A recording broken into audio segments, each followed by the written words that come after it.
اور رسول اللہ صلی اللہ علیہ وسلم کی ولادت بھی اسی مہینے میں ہے۔ اس میں 5-6 روایتیں ہیں، یکم ربیع الاول بھی ہے، 2 بھی ہے، 6 بھی ہے، 8 بھی ہے، 10 بھی ہے، 12 بھی ہے، یہ سب گزر گئی ہے۔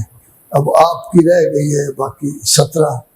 تو کیا ہماری زندگی میں کوئی فرق پڑا ہے ولادت رسالت مآب سے؟ یعنی کسی دن ہم نے خوشی کی ہو کہ آج ولادت ہے، بڑے اچھے کھانے پکے ہوں، جبکہ ہمارے یہاں تو اب کھانا اور موت ایک ہی برابر ہو گئے ہیں۔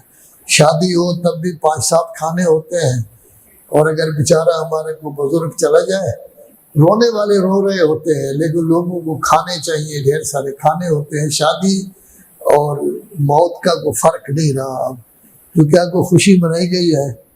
بلکہ اب بھی دیکھتے ہیں کہ بعض لوگ ولادت کے دن ہیں تب بھی ان کے لیے جو ہے وہ غم کے دن ہے، انہوں نے سیاہ کپڑے پہنے ہوئے ہیں۔